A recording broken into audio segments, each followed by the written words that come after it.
dia adalah PMI, gitu ya. Nah, yang kami temukan 13.000 otomatis PMI dong, dan yang bisa menyatakan PMI pasti BP2MI, gitu. Ya. Maka yang 13.000 itu udah otomatis segera keluarkan, kan gitu. Halo guys, assalamualaikum warahmatullahi wabarakatuh. Gimana kabar semua teman-teman? Semoga selalu dalam keadaan baik-baik saja. Oke, tadi kebetulan saya sempat melihat live-nya yaitu Pak Benny, begitu juga dengan Mr. G dan juga sama staf yang lainnya. Mereka sedang membahas tentang permasalahan barang PMI yang masih ditahan oleh bea cukai. Dan semoga saja nanti dengan adanya rundingan seperti itu, nanti akan ada ide-ide yang mungkin bisa untuk menggebrak pihak bea cukai agar segera mengikuti aturan yang sudah ditentukan, yang sudah diturunkan oleh Pak Jokowi, baik juga oleh para kementerian. Dan nanti mungkin setelah video ini saya akan mengupload video tersebut, dan untuk teman-teman saya rasa wajib tahu tentang video tersebut, karena itu pembahasan tentang barang-barang teman-teman yang sampai sekarang juga belum dikirim. Banyak sekali permasalahannya. Jadi nanti itu akan kita bahas setelah video ini. Halo guys, kali ini Suara TKI juga bisa menyediakan untuk teman-teman yang ingin beli tiket secara mandiri. Dan bukan itu saja, untuk teman-teman juga yang ingin kirim barang dalam jumlah per kilo, kita juga melayani untuk teman-teman yang ingin kirim barang per kilo ya. Jadi mungkin untuk dikirim ke Hong Kong, Singapura, ke Taiwan, kita juga bisa untuk melayani teman-teman. Dan bukan itu saja, untuk teman-teman juga yang ingin bekerja ke luar negeri, baik sektor informal ataupun mungkin sektor formal, kita juga bisa untuk merekrut teman-teman. Jadi untuk info lanjut silahkan hubungi nomor WA di bawah ini. Dan untuk teman-teman jangan takut, karena di kita itu semuanya resmi dan bisa untuk menjamin kenyamanan teman-teman semua. Oke, terima kasih. Oke, kali ini ada sebuah postingan lagi yang sangat mengejutkan, yaitu masih terkait tentang bea cukai. Pokoknya untuk sekarang kita akan terus menyuarakan tentang bea cukai, bea cukai, bea cukai. Dan mungkin di sini masih ada teman-teman yang serasa mungkin bosan ya untuk membahas tentang bea cukai. Padahal ini adalah untuk membela hak-hak kita para PMI agar setidaknya para pekerja atau mungkin dari instansi-instansi tersebut bisa mendengar ya keluhan kita para PMI. Jadi kalau kita sudah merasa ditindas atau mungkin seolah-olah dikucilkan, ya kita jangan diam saja. Justru kita menyuarakan terus agar didengar oleh instansi-instansi tertentu. Oke, yang mana kali ini ternyata dari pihak bea cukai bukan hanya saja mengucilkan atau saling mempermasalahkan tentang barang kiriman PMI, namun juga untuk pendatang, yaitu khususnya para orang asing ya. Seperti yang teman-teman lihat, ini adalah pengunjung dari luar negeri, dari kulit hitam ya, yang datang berlibur di Indonesia. Yang mana bertemakan seperti ini. Koper beli di Indonesia diobrak-abrik, pria ini amuk petugas bea cukai saat lagi jemput pacar. Nah, jadi otomatis ini sesuatu yang sangat luar biasa ya. Begitu beraninya gitu loh pihak bea cukai sampai mengobrak-abrik koper atau barang bawaan dari orang luar tersebut. Padahal orang tersebut hanya ingin berlibur dan ingin menjemput pacarnya. Namun di situ mereka sampai bertengkar dan hampir saja pihak bea cukai itu dibontang-banting atau mungkin dilabrak sama orang ini. Yang mana di sini kronologinya. Di Bandara Gusti Ngurah Rai, Bali, petugas bea cukai menahan sepasang warga asing yang berasal dari Zimbabwe. Petugas bea cukai terlihat meminta paspor mereka, akan tetapi si pria mengatakan bahwa ia tidak ikut dalam penerbangan itu. Si penumpang wanita tersebut rupanya baru pertama kali ke Indonesia, tepatnya di Bali, yaitu untuk mengunjungi temannya. Petugas menanyakan berapa hari wanita itu akan berada di Bali. Dan dijawab si pria teman wanitanya itu akan berada di Bali sekitar 3 hari.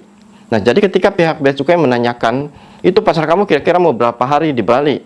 Dan Mas Bule ini, Mas Hitam ini menjawab kurang lebih 3 hari. Petugas lantas memeriksa tas yang dibawa penumpang, di mana hanya terdapat 1 tas tangan saja saat tiba di bandara. Sementara pria yang datang menjemputnya terlihat membawa sebuah koper yang menambah kecurigaan bea cukai. Petugas lantas meminta izin untuk memeriksa koper yang dibawa teman penumpang itu ke terminal kedatangan. Nah, jadi ketika pacarnya itu diperiksa pihak bea cukai, ternyata mbaknya ini atau orang bulenya ini, pacar masnya itu membawa hanya 1 tas ya. Dan di situ mungkin pihak bea cukai lah berlibur masa cuma bawa satu tas, dan tiba-tiba saja pacarnya ini yang orang hitam ini datang membawa koper. Nah, di situ dari pihak bea cukai, wah, bertambahlah kecurigaan dari pihak bea cukai itu sehingga kan meminta izin kepada orang hitam ini untuk membuka atau untuk memeriksa kopernya tersebut. Sontak otomatis kaget dong. Lah, kok diperiksa ini cuman barang-barang untuk liburan? Kenapa sampai harus diperiksa? Nah, di situ pihak bea cukai menjelaskan bahwa aturan di Indonesia untuk setiap orang datang ke Indonesia itu harus diperiksa. Dan mungkin emang peraturan di luar negeri ataupun mungkin di negara lain itu emang tidak seruat dari Bandara Soekarno ya. Otomatis ketika orang asing datang ke Indonesia itu merasa heran dan merasa sangat diperlakukan tidak semena-mena, sehingga kan koper pribadi harus dibongkar, diacak-acak dan sampai dibongkar ke dalam-dalam.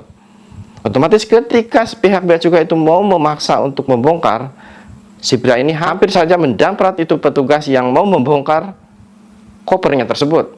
Dan situ akhirnya teman-teman bea cukai itu datang dan memberikan penjelasan. Dan setelah di situ akhirnya orang hitam itu membolehkan, ya udah kamu periksa aja kalau emang nggak percaya. Setelah diperiksa ternyata emang mereka hanya membawa barang-barang standar, yaitu hanya untuk liburan.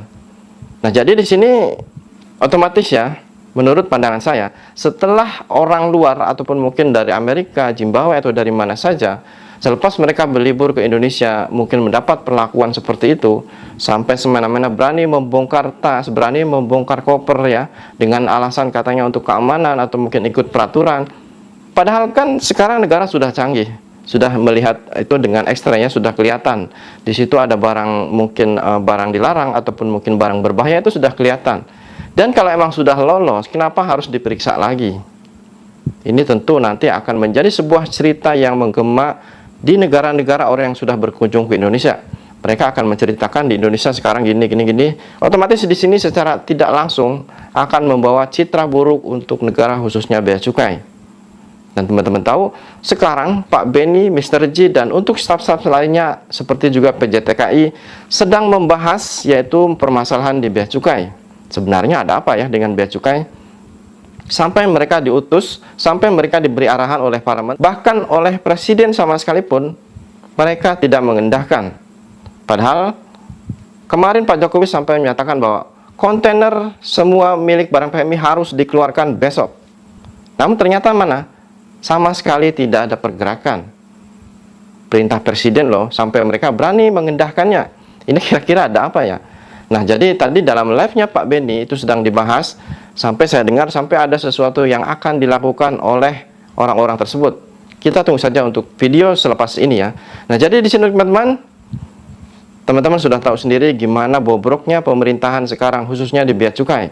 Jadi kalian jangan sampai heran ya apabila nanti pulang ke Indonesia mendapat perlakuan yang aneh-aneh oleh pihak bea cukai. Dan semoga saja dengan nanti adanya perundingan antara Pak Benny dan staf-staf yang lain, dan untuk membentuk suatu tim agar memeriksa sebenarnya ada apa dengan bea cukai sampai tidak mau mendengar perintah atasannya, baik dari kementerian sampai ke presiden pun mereka sampai berani mengendahkan. Ini pasti ada sesuatu ya teman.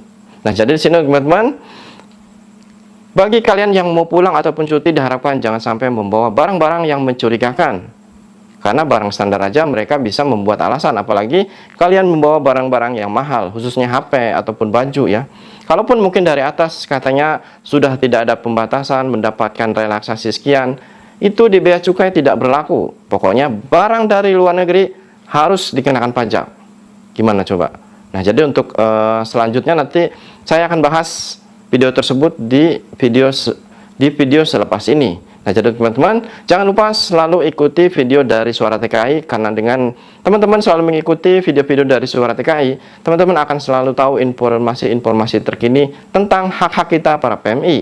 Jadi untuk teman-teman dimanapun berada, semangat terus dan jaya.